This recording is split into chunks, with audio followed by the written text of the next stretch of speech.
Hello दोस्तों, education magnet channel में आप लोग का स्वागत है। हम लोग पढ़ रहे हैं इलेक्ट्रिशियन थ्योरी, जो आगामी रेलवे एएलपी ग्रुप डी और टेक्निकल संबंधित अन्य परीक्षाओं के लिए अति महत्वपूर्ण सेशन यूट्यूब चैनल पर चल रहा है। इलेक्ट्रिशियन थ्योरी में हम लोग इसके पहले 2 चैप्टर पढ़ चुके हैं। कृपया जो भाई अभी तक वीडियो को नहीं देखे हैं, एजुकेशन मैग्नेट चैनल पर जाकर वीडियो को देखें। वीडियो अच्छा लगेगा तो उसको लाइक कीजिएगा, सब्सक्राइब कीजिएगा और अधिक से अधिक संख्या में अपने मित्र, दोस्त और भाई के पास शेयर कीजिएगा। इलेक्ट्रिशियन थ्योरी में हम लोग 3 नंबर चैप्टर पढ़ रहे हैं, जिसका नाम है विद्युत और वैद्युतिक पदार्थ। तो आइए आज का हम लोग टॉपिक देखते हैं कि क्या क्या टॉपिक है। तो देखिए, फर्स्ट टॉपिक जो हमारा है टाइप्स ऑफ इलेक्ट्रिक मटेरियल्स, ठीक है। सेकंड नंबर में है क्लासिफिकेशन ऑफ कंडक्टर्स और थर्ड नंबर में हमारा है कैरेक्टरिस्टिक्स ऑफ कंडक्टिंग मटेरियल और 4 नंबर में हमारा है, इसको 4 नंबर कर लीजिएगा, 4 नंबर में है मेन कंडक्टिंग मटेरियल्स, ठीक है।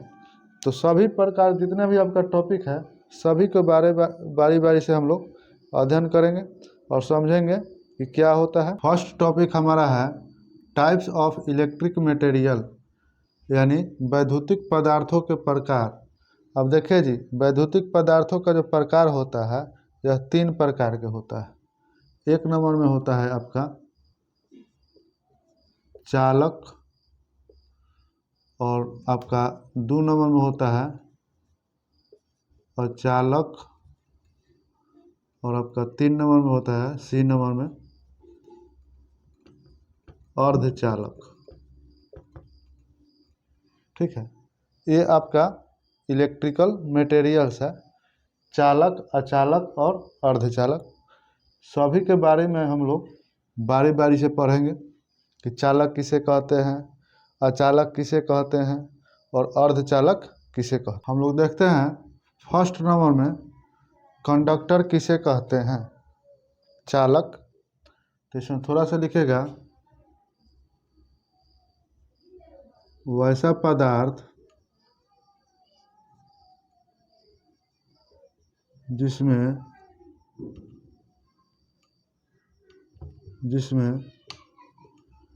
फ्री इलेक्ट्रॉन्स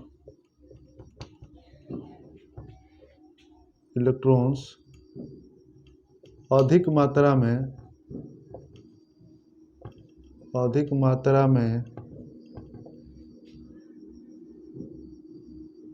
पाया जाता है, उसे चालक या सुचालक कहते हैं, ठीक है। सभी अधिकांश धातुएं लिखेगा, अधिकांश धातुएं चालक होते हैं, ठीक है।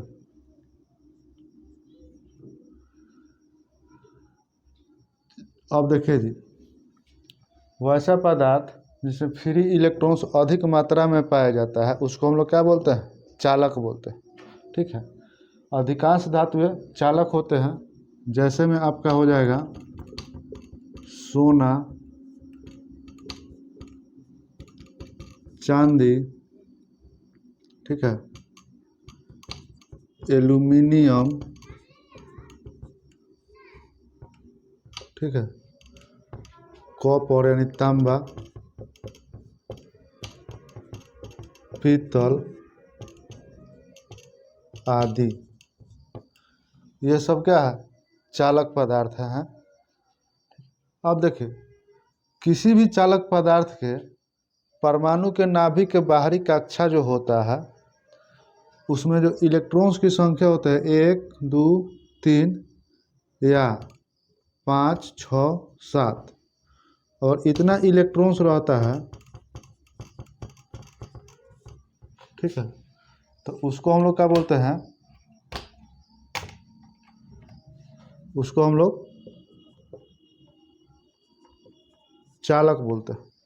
ठीक है, जैसे मान लीजिए कि परमाणु है, इसके नाभिक के बाहरी जो कक्षा होता है ऑर्बिट, ये बाहरी कक्षा, इसी में फ्री इलेक्ट्रॉन्स घूमता है।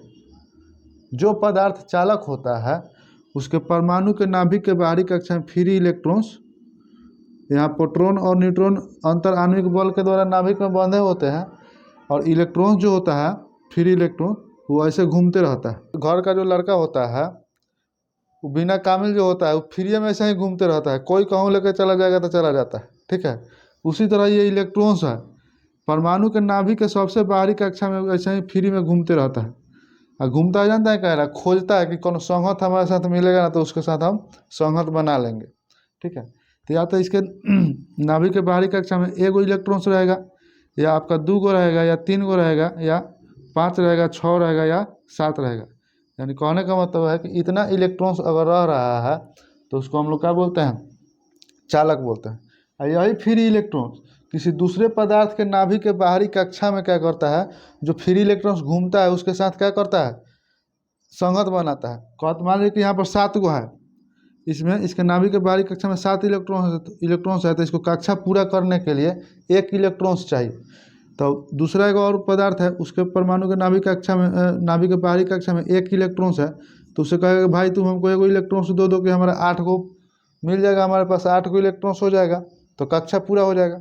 ठीक है, और ये कहता है कि हमको तुम 7 गो दे दो तो हमको 8 गो हो जाएगा, इसको भी 8 गो हो जाएगा। तो इसीलिए क्या होता है कि फ्री इलेक्ट्रॉन्स घूमते रहता है, और जब वो किसी से इलेक्ट्रॉन्स ले लेता है तो इलेक्ट्रॉन्स के जब आदान प्रदान होता है ना, उस अवस्था में इलेक्ट्रॉन्स यानी विद्युत धारा की भी बहाव शुरू हो जाता है, तो उसको हम लोग क्या बोलते हैं, चालक बोलते हैं। ठीक है, यानी ऐसा कंडक्टर जिसमें फ्री इलेक्ट्रॉन्स की संख्या अधिक हो या जिसमें विद्युत धारा का प्रवाह आसानी से हो जा रहा है उसको हम लोग सुचालक बोलते हैं, चालक बोलते हैं, और अंग्रेजी में क्या बोलते हैं, कंडक्टर बोलते हैं। तो आई होप आप लोगों को समझ में आया होगा कि चालक किसे कहते हैं। अब हम लोग देखते हैं दूसरा का जो टॉपिक है जिसको बोलते हैं क्लासिफिकेशन ऑफ कंडक्टर, यानी चालकों का वर्गीकरण। देखिए, किसी भी चालक का वर्गीकरण करने से पहले चालक के अंदर बहुत सारा गुण देखा जाता है कि उसके अंदर गुण क्या क्या होता है। जैसे चालक का गुण होना चाहिए कि चालक मार्केट में आसानी से उपलब्ध होना चाहिए। 2 नंबर में है कि चालक मजबूत होना चाहिए। 3 नंबर में कि चालक तन्य एवं आघातवर्ध होना चाहिए।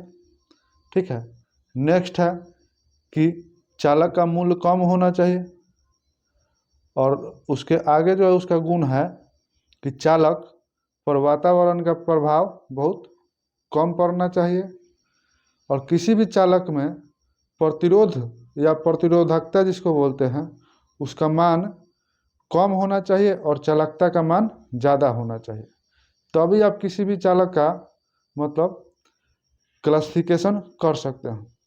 जैसे कोई भी जॉब में किसी स्टूडेंट को सिलेक्शन किया जाता है तो उसको चारों एंगल से देखा जाता है कि इस जॉब लायक है कि नहीं, तभी उसका क्या किया जाता है, सिलेक्शन होता है।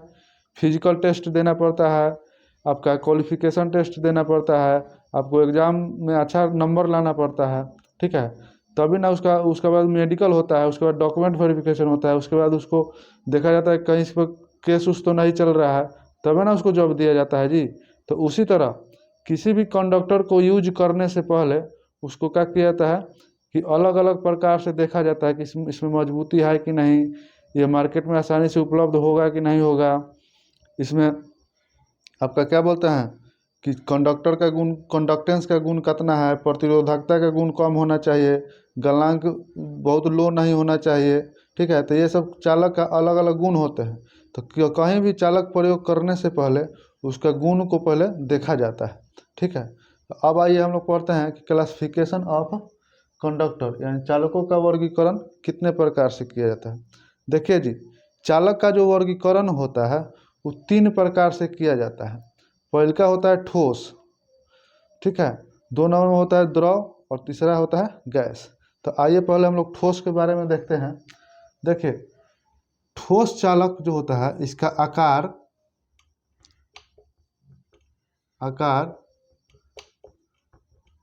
निश्चित होता है। होता है। जैसे में आपका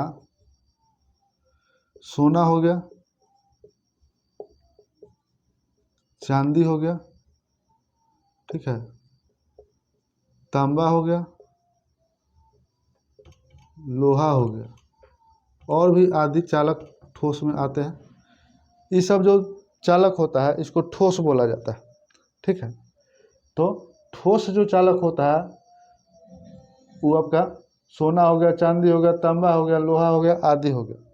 इसके अंदर का जो अणु होते हैं, मान लीजिए कि ये सोना का है, सोना चालक है, तो इसके अंदर जो भी अणु होते हैं यानी ठोस पदार्थ, उसके अंदर जितने भी अणु होते हैं ये सब आपस में घनियाल रहते हैं। घनियाल समझते हैं ना जी, घना घना रहते हैं यानी सटे सटे, ठीक है। तो उसी को हम लोग ठोस पदार्थ बोलते हैं। यानी जिस इसके अंदर जितना भी अणु होता है ना सब घनियाल रहेगा, सब घन रहेगा, तो इसको हम लोग ठोस चालक बोलते हैं, ठीक है। इसको क्या बोलेंगे? ठोस चालक या ठोस पदार्थ भी बोल सकते हैं, ठीक है। अब देखिए 2 नंबर में हम लोग देखते हैं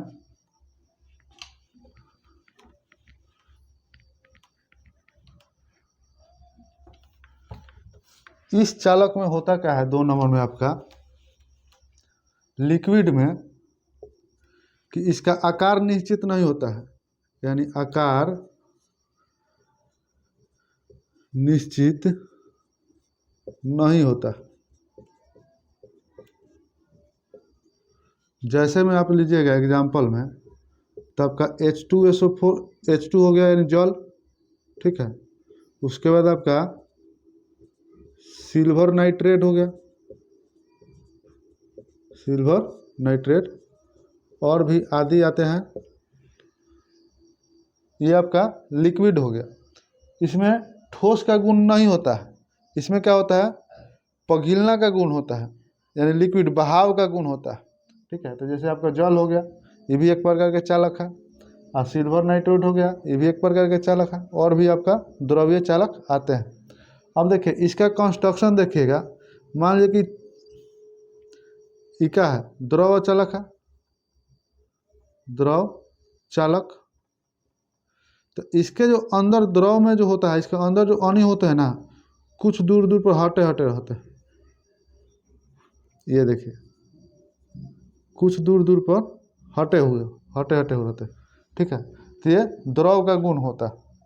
बात समझ में आया होगा कि लिक्विड कंडक्टर किसे कहते हैं? जिसका आकार निश्चित नहीं हो, यानी जिसमें बहाव का गुण होता है, उसी को हम लोग क्या बोलते हैं? लिक्विड कंडक्टर, ठीक है। अब देखिए 3 नंबर में हमारा है गैसियस कंडक्टर, ठीक है। यानी गैसियस कंडक्टर जो होता है, कोई भी आदर्श गैस कंडक्टर का गुण उसमें नहीं होता है। उसमें क्या किया जाता है कि कुछ डोपिंग करके उसको आयोनाइज कराया जाता है। आयोनाइज करने का मतलब है कि उसके अंदर इलेक्ट्रॉन्स का प्रवाह कराने योग्य बनाया जाता है, ठीक है। तो उसी को हम लोग क्या बोलते हैं? Gaseous conductor. गैसियस कंडक्टर में आप लोगों का आ जाता है हीलियम, आ जाएगा हीलियम, आर्गन आ जाएगा, ठीक है ना जी। हीलियम आ जाएगा, आर्गन आ जाएगा, एवं नियोन आ जाएगा, नियोन, और भी आदि आ जाते हैं। ये सब जो आपका गैस है, ये आपका इसमें कंडक्टेंस का यानी कंडक्टेंस का गुण पाया जाता है, ठीक है। इसमें कुछ मात्रा में और भी डोपिंग मिलाया जाता है, यानी और भी गैस की अलग सा गैस मिला दिया जाता है, जिससे क्या होता है इसके अंदर कुछ कंडक्टेंस का गुण आ जाता है। तो इसी को हम लोग क्या बोलते हैं? Gaseous conductor. इसका जब संरचना देखिएगा, तो इसका अंदर का जो अणु होते हैं ना, काफ़ी दूर दूर तक होते हैं। देखिए ये क्या होते हैं? काफ़ी दूर दूर तक होते हैं। तो इसको हम लोग क्या बोलते हैं? गैसीय पदार्थ, ठीक है। तो आई होप आप लोगों को समझ में आया होगा कि सॉलिड कंडक्टर किसे कहते हैं, लिक्विड कंडक्टर किसे कहते हैं, और आपका गैसियस कंडक्टर किसे कहते हैं, ठीक है। तो अलग अलग वैद्युतिक कार्य में आप लोग का सभी प्रकार के कंडक्टर का यूज किया जाता है। जैसे आपका वायरिंग में हो गया, या वैद्युतिक तार में हो गया, केबल में हो गया, ये सब ठोस प्रकार के प्रयोग किया जाता है कंडक्टर। लिक्विड प्रकार का जो आपका कंडक्टर होता है ये आपका सेल बनाने में, बैटरी बनाने में, केमिकल रिएक्शन कराने में आपका लिक्विड प्रकार के कंडक्टर का प्रयोग किया जाता है। ठीक है। गैसियस प्रकार के कंडक्टर जैसे लैंप बनाना है, neon sign lamp, neon sign lamp में नियोन गैस का प्रयोग किया जाता है। आर्गन लैंप, आर्गन लैंप में आर्गन गैस का प्रयोग किया जाता है। हीलियम जो होता है ये भी आर्गन के साथ मिश्रित करके क्या किया जाता है कि ट्यूबलाइट में, CFL में, ये सब जितना भी आते हैं, जैसे नियोन साइन लैंप देखिएगा बड़े बड़े शहर में जो बड़े बड़े होटल बनता है ना, उसमें उसको नाम लिखने के लिए वहाँ पर नियोन साइन लैंप या ट्यूब का प्रयोग किया जाता है। ठीक है। तो आप लोग को हम बता दिए कि आपका कंडक्टर को कितने भागों में वर्गीकृत किया जाता है। 3 भागों में वो होता है, ठोस, दूसरे का द्रव और तीसरे का गैस। तो आप लोग को समझ में आया होगा, हम उम्मीद करते हैं ऐसा। अब हम लोग देखते हैं 3 नंबर आपका जो टॉपिक है, चालक पदार्थों का अभिलक्षण। ठीक है। तो चालक पदार्थ में हम लोग यहाँ पर 2 चालक ले लिए हैं, एगो आपका तांबा चालक है, एगो आपका एल्युमिनियम है। तो तांबा का जो रंग होता है ये आपका लाल भूरा होता है। ठीक है। एल्युमिनियम का जो रंग होता है ये आपका श्वेत होता है, श्वेत। अब देखिए जी 2 नंबर में है 20 डिग्री सेल्सियस पर प्रतिरोधकता ओम प्रति मीटर में। तो 20 डिग्री सेल्सियस पर प्रतिरोधकता जो होता है 0.01786। ठीक है। डिग्री सेल्सियस में आप लोग का हो जाएगा। इसका जो होता है 0.0 मत लिखिएगा, खाली लिखिएगा 0.6278, यानी इतना 0.6278 डिग्री सेल्सियस कितना पर 20 डिग्री सेल्सियस पर इसका क्या होता है, प्रतिरोधकता होता है ओम प्रति मीटर में। इसका जो चालकता होता है आपका, चालकता को हम लोग महो प्रति मीटर में डिनोट करते हैं। तो इसका जो चालकता आपका हो जाता है ये होता है 56 महो प्रति मीटर। इसका जो चालकता होता है ये आपका होता है 36 महो प्रति मीटर। ठीक है। अब देखिए जी गलनांक जो होता है, तांबा का जो गलनांक होता है 1083 डिग्री सेल्सियस होता है। इसका जो होता है एल्युमिनियम का 660 डिग्री सेल्सियस होता है। ठीक है। तो ये आपका सिर्फ हम आप लोगों को 2 ही चालक के बारे में वर्गीकरण अभिलक्षण बताए हैं कि अभिलक्षण क्या क्या होता है। यानी एक तांबा है और दूसरे का एल्युमिनियम है। तांबा का रंग लाल भूरा हो जाएगा और एल्युमिनियम का रंग श्वेत हो जाएगा। 20 डिग्री सेल्सियस पर प्रतिरोधकता, यानी 20 डिग्री सेल्सियस कहने का मतलब है कि जहाँ पर तांबा का कंडक्टर है या एल्युमिनियम का कंडक्टर है उसका मानक जो टेम्परेचर माना जाता है, यानी वहाँ का वातावरण का टेम्परेचर 20 डिग्री सेल्सियस होना चाहिए। ठीक है। तब उसका प्रतिरोधकता कितना होना चाहिए, यानी 20 डिग्री सेल्सियस पर प्रतिरोधकता आपका हो जाएगा 0.01786 ओम प्रति मीटर, यानी 1 मीटर तार में इतना डिग्री प्रतिरोध, इतना ओम प्रतिरोधकता होना चाहिए। ठीक है। उसी तरह आप एल्युमिनियम को लीजिएगा तो 1 मीटर कंडक्टर में इतना उसका प्रतिरोधकता होना चाहिए। कब, यानी 20 डिग्री सेल्सियस पर। ठीक है। 20 डिग्री सेल्सियस पर। अब आपका चालकता दिया है, यानी उसके अंदर कितना कंडक्टेंस का गुण है। कंडक्टेंस किसे कहते हैं, जिस कितना उसमें विद्युत धारा का प्रवाह हो सकता है। ठीक है। तो उसी को कंडक्टेंस बोलते हैं। तो कंडक्टेंस को हमेशा महो प्रति मीटर में डिनोट किया जाता है, ये आगे आपको पढ़ाएंगे। तो इसका चालकता जो होता है तांबा का वो 56, यानी 1 मीटर चालक में 56 महो प्रति मीटर क्या होना चाहिए, आपका चालकता होना चाहिए। एल्युमिनियम का 1 मीटर चालक में 36 महो क्या होना चाहिए, चालकता होना चाहिए। गलनांक जो होता है तांबा का गलनांक होता है 1083 डिग्री सेल्सियस और आपका एल्युमिनियम का गलनांक होता है 660 डिग्री सेल्सियस। तो आई होप आप लोगों को समझ में आया होगा कि किसी भी कंडक्टर का अभिलक्षण कैसे निकालते। तो हमें उम्मीद है कि आप लोग को अच्छी तरह से समझ में आया होगा। कोई भी आप लोग को दिक्कत परेशानी होता होगा या अपना कोई राय देना है कमेंट में, तो अपना राय कमेंट बॉक्स में ज़रूर से ज़रूर दीजिएगा। ठीक है। आज का क्लास हम यहीं पर ड्रॉप करते हैं। वीडियो अगर अच्छा लगा हो तो उसको लाइक कीजिएगा, सब्सक्राइब कीजिएगा और अधिक से अधिक संख्या में अपने दोस्त के पास, भाई के पास या अपने किसी क्लास साथी है उसके पास शेयर कीजिएगा, ठीक है। और आप लोग पूरा वीडियो देखिएगा जी, वीडियो को बीच में मत छोड़िएगा, वीडियो को पूरा देखिएगा, तभी आप लोगों को कोई सा भी कंसेप्ट समझ में आएगा, ठीक है। और कहीं भी हमसे दिक्कत हो, यानी हमसे कोई भूल चूक हो गई हो, तो आप लोग कमेंट में ज़रूर अपना राय सलाह दीजिएगा। आप लोगों का कमेंट हम बेसब्री से इंतज़ार करते हैं, ठीक है। तो रेलवे के लिए ALP हो, ग्रुप डी हो या टेक्निकल संबंधित अन्य कोई भी एग्ज़ाम हो, उसके लिए आप लोगों को यहाँ पर यूट्यूब चैनल पर पूरा फुल सिलेबस आप लोगों को कवर करा दिया जाएगा। जितना पढ़ा रहे हैं उसको आप एक नोट्स बनाकर लिखते जाइएगा, ठीक है। और उसको घर पर जाकर रिवीजन आराम से करते रहिएगा, ठीक है। तो मिलते हैं अगले क्लास में, तब तक ले नमस्कार।